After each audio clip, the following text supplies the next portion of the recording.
This video is sponsored by Squarespace, the best place to create your own website or online store. Previously, in case you missed it, there was a Panasonic event where a new compact full-frame camera was announced, but also there was a brand new compact lens. What's that? Oh wow! Oh, Yeah, that is small. it is Pancake small. lens. Pancake lens. They're into the business of pancakes now.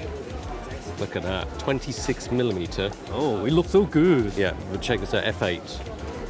Oh, It's an f8 lens. And when I say it's an f8 lens, I don't mean maximum you can change the aperture. You can't change the aperture, so it's only an f8 lens. only f8. F8 and B there, F8, you can't go anywhere else. You have to be F8 and B right here. Another thing, manual focus. So they didn't fit an autofocus motor in it.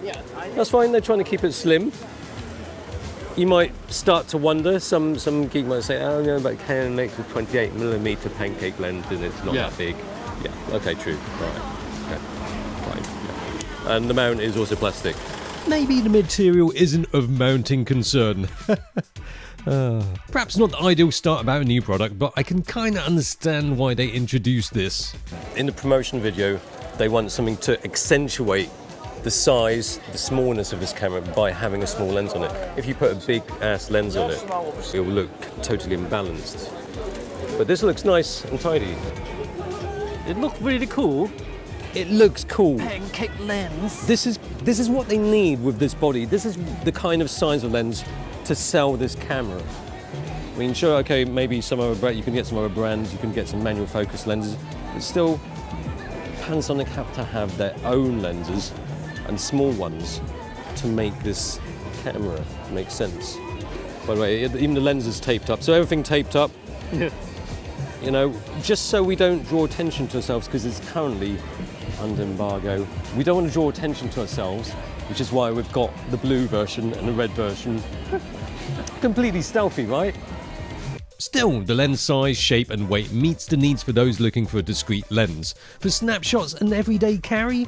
Well, perhaps not every day for everybody. If this was an auto-focusing lens, ooh, that would be a great travel companion. Yeah, if it's not f8. If it wasn't f8, and only f8. So it's a bit like Olympus's body cap lens. But I believe, I can't remember if they mentioned pricing. I heard it was something like $200. That's correct.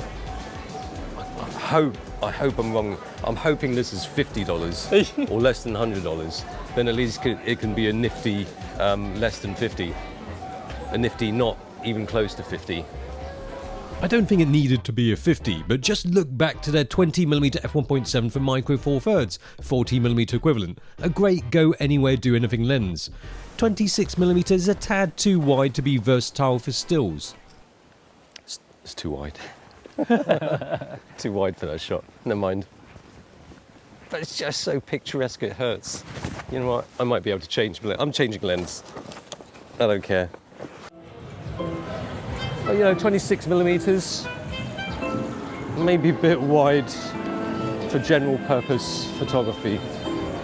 If they'd introduced 28, okay. 35, great. 35 and 40 Pancake, that would be fantastic. That would be, I think, the most ideal. I mean, imagine that, a 35mm Pancake. Yeah. To launch with this. It would be an X100 competitor. Yeah, isn't it? If they could make it that size, I think they missed an opportunity with that. Because there's also... I'm not sure is it possible, but maybe a little bit, even just a little bit bigger. Surely they can. I mean, even if it's an 35... Canon got some Pancake. Yeah. 40, 28. Yeah. It's surely possible. And they're auto-focusing and you can change the aperture. I don't know, maybe there's some scientific reason. I think 26mm, I'm not sure why they introduced 26mm first, maybe because maybe you can vlog with it, it's wide enough, it's just about wide enough. And it's like this, is that in focus? Oh, I can't tell. Anyway, so this is what it's like with 26mm, and it should work quite well with the stabilization. So when I'm walking like this, you can boost it, you can add e-stabilization, but then that'll crop it even more. Like, I can fit 2 people in the frame. It's doable though, look. It's a bit bright. And that's another problem, you can't change the aperture. That's the aperture. It's fixed. Everything fixed. Apart from not fixing a filter thread onto it, so I'm not going to filter. It's internal focus though. Yay! Wow! Wow, internal focus. Whoa, high-tech stuff. So High-end, for video, professional. I'm probably just going to have to put on average priority and then just hit record. Even if the idea was that the 26mm focal length was wide enough for vlogging and taking video, that idea sort of goes out the window, especially when it's a moderately bright day, and you'll be finding that your video is too bright if you want to go for the 180-degree shutter rule. Thankfully it's cloudy. Let's say if it's bright and sunny. Oh, maybe it's too bright. Yeah. Because at the minute I'm on f8. What are you on? I'm on f8. I don't have a choice. Of course it's on f8. 60th of a second. ISO auto is on 100, but even that might be a bit too high. Yeah. But the problem is, you can't put a filter on it. There's no filter thread. The other thing is that you might struggle to keep your vlogs in focus because you're too busy talking to be able to check focus. And even with forward tension, manual focusing with stills, I struggled. But also it's kind of annoying that it doesn't have focusing scale on the lens. Yes. When it's got that manual focus and the focus flow is so short, Yeah. you need some scale, at least like a Lomo, at least the little people on it. Ideally, a good manual focus lens has exactly those two things. Some kind of distance scale to give you an idea of what's going to be in focus, and or a longer focus throw. I'm doing this old man thing. My aging eyes. Especially this manual focus. I know I've got peaking on, but it's better when I do this.